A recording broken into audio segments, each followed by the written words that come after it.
Video में, जिसमें आज हम इरेशनल नंबर को नंबर लाइन पर ड्रॉ करेंगे। तो पहला नंबर है हमारा, इरेशनल नंबर है √2, और इसके लिए हम सबसे पहले एक लाइन लेंगे,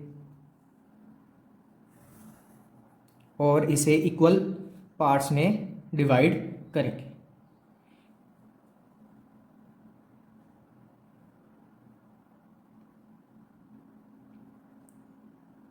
ये हमारा इक्वल पार्ट्स में डिवाइड हो गया। अब इसे हम थोड़ा सा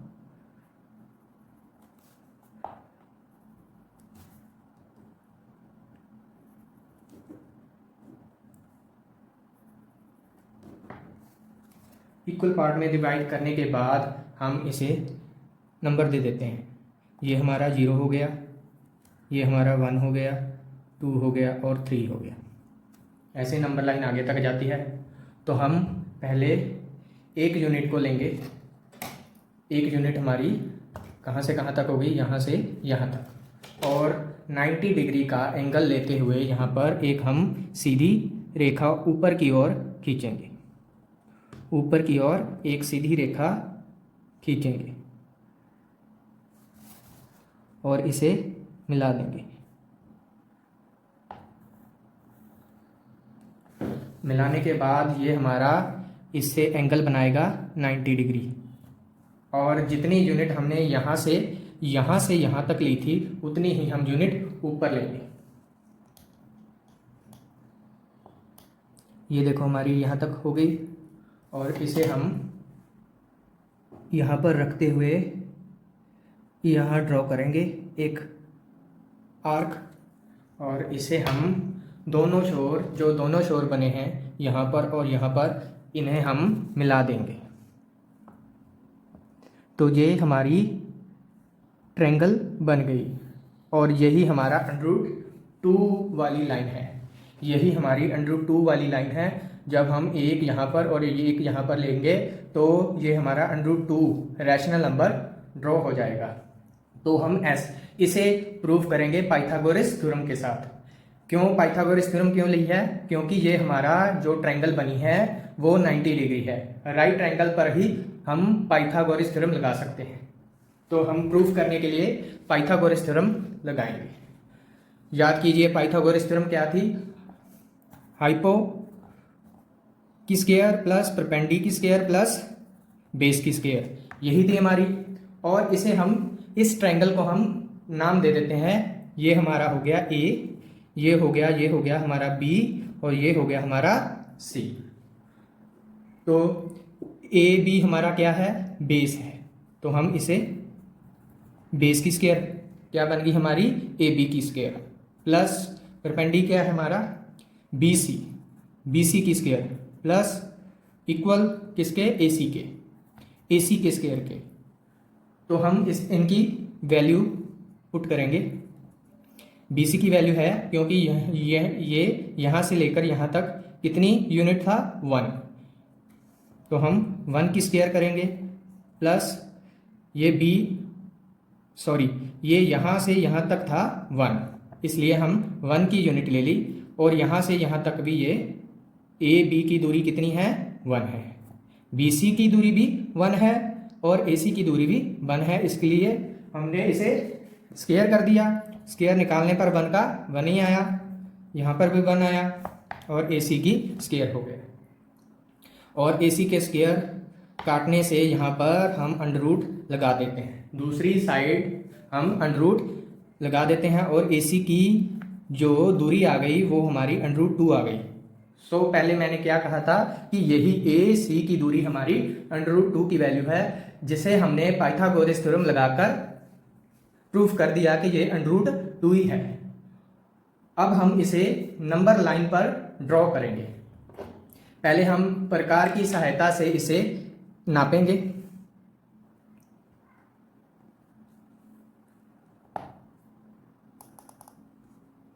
ये नाप लिया, और ऐसे नापते नापते यहाँ तक हमने लाइन पर हमने ड्रॉ कर दिया। तो ये हमारी यहाँ से यहाँ तक की दूरी √2 हो गई। यहाँ से यहाँ तक की दूरी, इसे हम P समझ लेते हैं। A से P की दूरी, A से P की दूरी हमारी क्या हो गई बच्चों? √2 हो गई। तो हमने क्या देखा कि 1 यूनिट यहाँ पर ली और 1 यूनिट ऊपर ली, तो हमें इन दोनों छोरों को मिलाया तो हमारे कौन सा नंबर आया? √2। वो क्या है? हमारा इरेशनल नंबर है, इरेशनल नंबर है। सो हमने ये देखा कि √2 को हमने ड्रॉ कैसे किया। अब हमारे पास है √3 की वैल्यू प्रूव करनी है, तो ये हमारी √2 की वैल्यू हो गई। अब हम इसे देखेंगे कि √3 की वैल्यू इससे हम कैसे निकाल सकते हैं। तो हमने इस पर D की सहायता से 90 डिग्री एंगल लेना है, 90 डिग्री एंगल लेना है यहाँ तक। 90 डिग्री एंगल लेने के बाद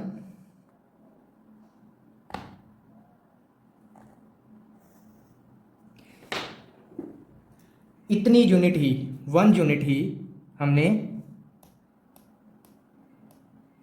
1 यूनिट ही हमने आगे काटनी है। ये दोस्तों हमने 1 यूनिट काट ली। यहाँ से इसे हम मान लेते हैं कि ये हमारा E पॉइंट हो गया। यहाँ से यहाँ तक हमारा E से C तक की दूरी का क्या हो गई? 1 हो गई, 1 हो गई, तो √2 हो गई वो। तो हम इनके छोरों को मिलाएंगे।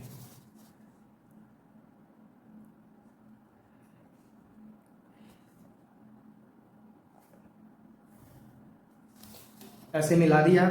यही हमारी दोस्तों √3 की वैल्यू हो गई। कैसे? हम पाइथागोरस थ्योरम लगाकर पता लगाएंगे। नीचे चलते हैं। यहाँ पर हमारा कौन सी ट्रायंगल फॉर्म हुई है? राइट ट्रायंगल, जहाँ पर ये हमारा 90 डिग्री है, क्योंकि हमने D से इसे निकाला था। तो पाइथागोरस थ्योरम क्या कहेगी कि h की स्क्वायर, हाइपोटेन्यूज की स्क्वायर, परपेंडी की स्क्वायर प्लस बेस की स्क्वायर होती है। h की स्क्वायर इक्वल होती है हाइपोटेन्यूज की स्क्वायर इक्वल होती है परपेंडी की स्क्वायर प्लस बेस की स्क्वायर के। तो हम देखेंगे, इसकी वैल्यू पुट करेंगे। ये तो हमारा हो गया हाइपोटेन्यूज, ये हमारा बेस, ये हमारा परपेंडी। तो हम पहले परपेंडी की EC की वैल्यू निकालेंगे, फिर हम बेस की वैल्यू क्या है? AC की स्क्वायर। तो हम वैल्यू पुट करेंगे। इसकी वैल्यू है हमारे पास परपेंडी की 1 प्लस इसकी है हमारे पास √2। ठीक है दोस्तों, आगे हम इसे मल्टीप्लाई करेंगे तो ये हमारा 1 आ गया। और ये किसी भी √, वाली वैल्यू को 2 बारी मल्टीप्लाई करने से वो √, में नहीं रहती, वो √, कैंसिल करके अपनी वैल्यू रिवाइज कर लेती है। जैसे कि √2 मल्टीप्लाई √2, तो कितना हो गया मल्टीप्लाई करके? 4, √4 हो गया। √4 का स्क्वायर रूट कितना होता है? 2 होता है। इसलिए हमारा ये √, की स्क्वायर करके 2 ही निकल के आ गया। और हम इसे क्या कहेंगे कि ये हमारी वैल्यू जो नई निकली है वो हमारी √3 है। तो हम इसे प्रकार की सहायता से मापेंगे।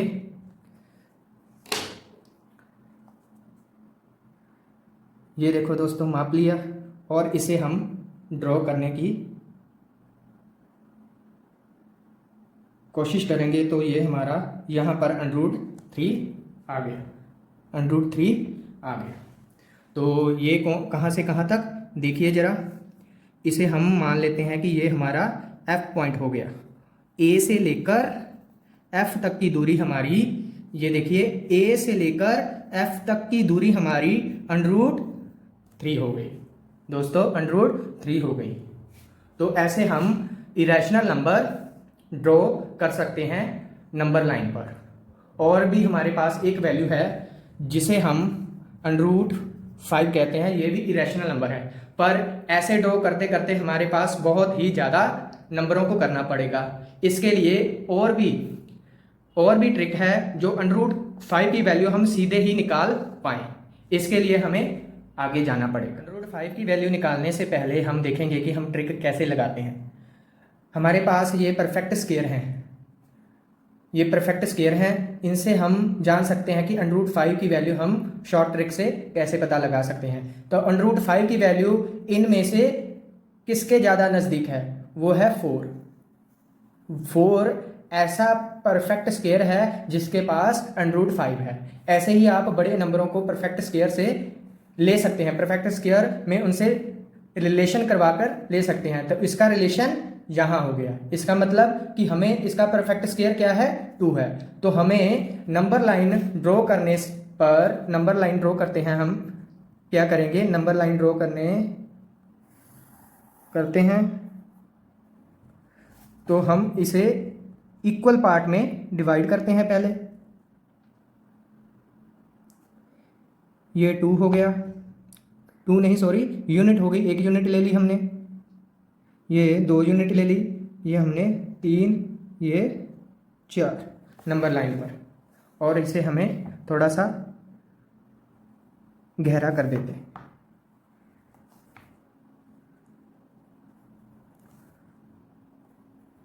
ये हमारा यहाँ पर होगा।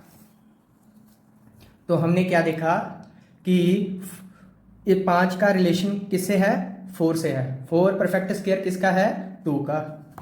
तो हम नंबर लाइन पर 2 को लेंगे और इसमें ऊपर की ओर ये हमारी 1 हो गया, ये हमारा 2 हो गया और 3 हो गया। हम 2 यूनिट लेंगे इसमें और ऊपर की ओर 90 डिग्री एंगल पर एक लाइन को ड्रॉ करेंगे, 90 डिग्री एंगल पर। क्यों, क्योंकि हमें राइट ट्रायंगल बनाना है। और इसे हम बनाएंगे, पहले देख लेते हैं सही है, सही। और इसे हम ड्रॉ करेंगे, ड्रॉ कर लिया। और इसे हम 4 में से कितने जोड़ने से 5 हो जाता है, 1। और हम 1 यूनिट इसमें 1 यूनिट की आर्क लगाएंगे, 1 यूनिट की आर्क लगाएंगे, 1 यूनिट।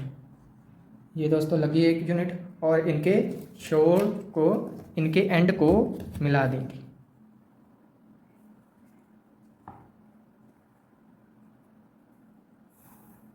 ऐसे। तो ये हमारी क्या होगी, √5। कैसे प्रूव करेंगे, जैसे कि पीछे हमने प्रूव किया 90 डिग्री एंगल है ये हमारा। तो कौन सा थ्योरम लगेगी, पाइथागोरस। प्रूफ करने की ज़रूरत नहीं है क्योंकि हमें करने को कहा नहीं जाता, सिर्फ हमें ये डायग्राम बनानी पड़ेगी और नंबर लाइन पर शो करना पड़ेगा हमारा जो भी इरेशनल नंबर है वो। मैंने सिर्फ प्रूफ करने के लिए, आपको बताने के लिए पाइथागोरस थ्योरम से इसे प्रूफ करा है। सो करते हैं प्रूफ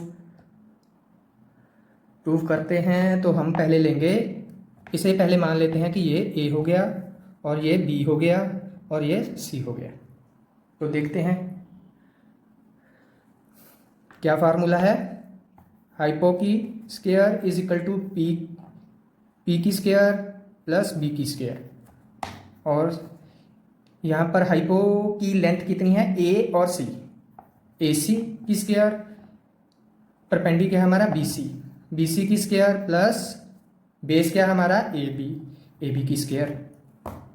तो हम इसकी वैल्यू पुट करते हैं।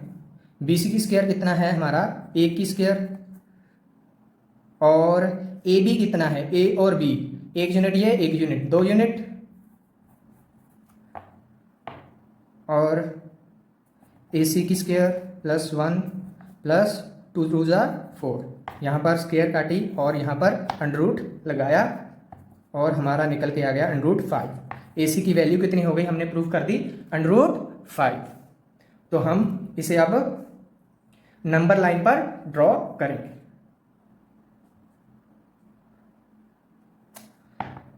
ये हम